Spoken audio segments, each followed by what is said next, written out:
Hello दोस्तों, नमस्कार, वंदे मातरम। आइए आज देखते हैं एफसीसी एसिड बारे में। हमने पिछले 4 लेक्चरों में देखा है ऑक्जिन, जिबरेलिन और साइटोकाइनिन प्लस इथाइलिन के बारे में। हमने बताया था कि जो इथाइलिन होता है प्लस ऑक्जिन एफसीसी एसिड होता है।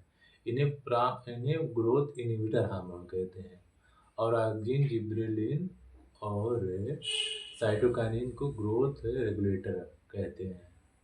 फिर ये ऑक्सिन के बारे में देखते हैं, जब एफसीसी एसिड के बारे में देखते हैं। एफसीसी एसिड क्या होता है, क्या काम करता है, इसका फंक्शन क्या है।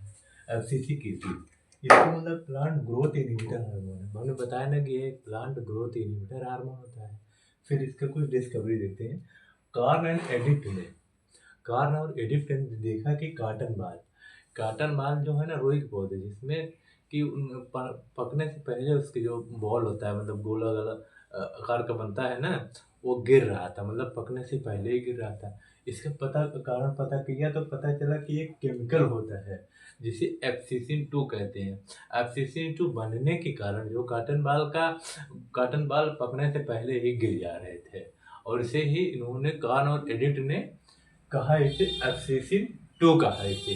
फिर आइए आगे देखते हैं वेरिंग डिस्कवर वेरिंग आयन। अब एक मतलब ये है ना, वो क्या करें भैया, एक्सपेरिमेंट कराता है। एनायन एसर और बिर्च प्लांट से एक केमिकल निकाले और इन्होंने देखा कि इसमें सीड डायमेंसी जो होती है ना, इनहिबिट होती है इस केमिकल के कारण, जिसे कहा डार्विन कहा इसे डार्विन कहा। वेरिंग ने डार्विन केमिकल को आइसोलेट किया, जो कि प्लांट में ग्रोथ को इनहिबिट, मतलब इसमें सी डरमेंसी को इनहिबिट कर रहा था, रोक रहा था। फिर यही जो मतलब एब्सिसिन सेकेंड और डार्विन को इन्हीं दोनों को एब्सिसिक एसिड नाम दिए गए।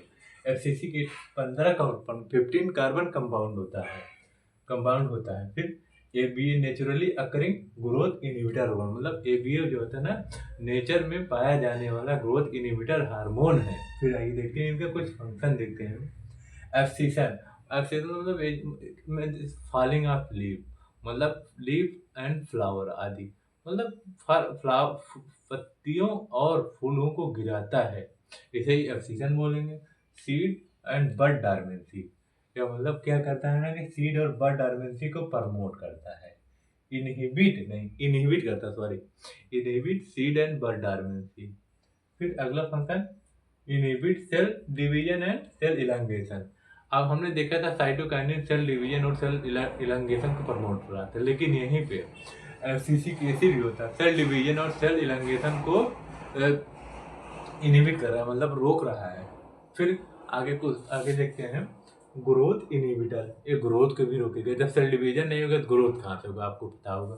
फिर प्रमोट फीमेल फ्लावरिंग को प्रमोट करता है, मतलब अगर फीमेल फ्लावर पर स्प्रे किया जाएगा तो फीमेल फ्लावर में कन्वर्ट हो जाएगा। और आप एक बात नोट करिएगा, पूरे चारों पांचों हार्मोन में ऑक्सिन, साइटोकाइनिन, जिब्रेलिन, इथाइलिन में और साइटोकाइनिन, इसमें पांचों में जिब्रेलिन जो होता है मेल फ्लावर को प्रमोट करता है, लेकिन और सभी चारों जैसे ऑक्सिन हो गया, साइटोकाइनिन हो गया, इथाइलिन हो गया, एब्सिसिक एसिड, ये चारों फीमेल फ्लावर को प्रमोट करते हैं।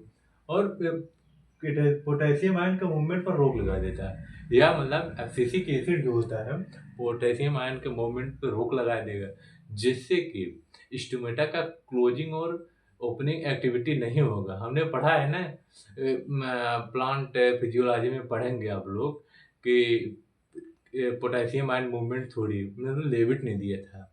यही पोटेशियम आयन का मूवमेंट जब होता है स्टोमेटा में, गार्ड सेल से और सब्सिडरी सेल में, तो स्टोमेटा खुलता और बंद होता है। फिर आगे देखते हैं inhibit alpha amylase synthesis.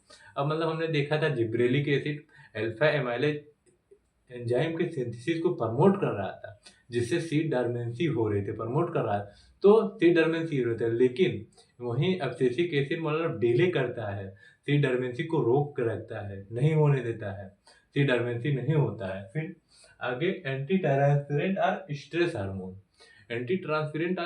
Hormone ये बहुत इंपॉर्टेंट क्वेश्चन पूछता है, बार बार पूछेगा कि which of the following is anti transparent और stress hormone.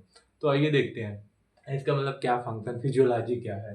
During drought condition, अब ड्राउट कंडीशन मतलब सूखे क्षेत्रों में, या मतलब जब सूखा पड़ता है तो क्या करते हैं ना, क्लोज स्टोमेटा, मतलब एब्सिसिक एसिड जो है ना स्टोमेटा को क्लोज रखता है, जिससे न ट्रांसपिरेशन होगा न वाटर लॉस होगा। फिर क्लोज बंद कर रखता है जिससे कि ट्रांसलेशन नहीं होता है और वाटर लॉस भी नहीं होता, इसीलिए इसे स्ट्रेस हार्मोन भी कहते हैं। जब मतलब वाटर लॉस ही नहीं होगा तो न ट्रांसलेशन होगा न वाटर लॉस होगा, इसीलिए इसे स्ट्रेस हार्मोन भी कहते हैं। और पूछता है which of the following is anti transparent और वाटर स्ट्रेस हार्मोन। तो आप लोग सही कर गए होंगे कि ये एब्सिसिक एसिड या ABA। फिर आइए देखते हैं, मतलब इसको कुछ याद करने के लिए हमने कुछ निमोनिक्स अर्थात शॉर्ट ट्रिक बनाया। अगर पसंद आए तो बताइएगा कमेंट करके, देखते हैं। अब यहाँ पर लिखा अब्बू की बहन ग्रोथ को स्टॉप कर स्टोमेटा क्लोज कर, वाटर स्ट्रेस को रोको। अब्बू की बहन ग्रोथ को स्टॉप कर स्टोमेटा क्लोज कर, वाटर स्ट्रेस को रोको। फिर आगे देखते हैं बारी बारी से। हमने अब किसी कैसे, अब्बू मतलब अब किसी कैसे, बहन मतलब बड डार्मेंसी, और सी डार्मेंसी को, यहाँ देखिए हमने लिखा है ना, सीड एंड बड डार्मेंसी को इनहिबिट करते हैं, बट और सी डार्मेंसी हो गया ग्रोथ इनहिबिटर यहाँ पर हो गया। फिर आइए देखते हैं, स्टॉप कर स्टोमेटा क्लोज करो, मतलब स्टोमेटा क्लोज रखता है, जिससे एंटी ट्रांसपेरेंट भी कहते हैं। अगर स्टोमेटा क्लोज रहेगा तो वाटर लॉस नहीं होगा। वाटर स्ट्रेस मतलब वाटर स्ट्रेस हार्मोन कहते हैं। करो मतलब करो से पोटेशियम को बाइंड करके रखा है, जिससे मतलब इसका मूवमेंट नहीं होगा तो वाटर लॉस नहीं होगा। यही है आज एसिटिक एसिड के बारे में, और पिछले 4 लेक्चरों को हमने इसी प्ले लिस्ट में डाल देंगे। अगर आप लोगों को देखना हो तो देखिएगा। बहुत कम समय में हमने प्लांट हार्मोन के बारे में आप लोगों को बताने की कोशिश किया है। और प्ले लिस्ट में जाइएगा, सभी वीडियो को देखिएगा, लाइक करिएगा, सब्सक्राइब करिएगा और हमें सपोर्ट करिएगा। तो धन्यवाद, जय हिंद, वंदे मातरम दोस्तों।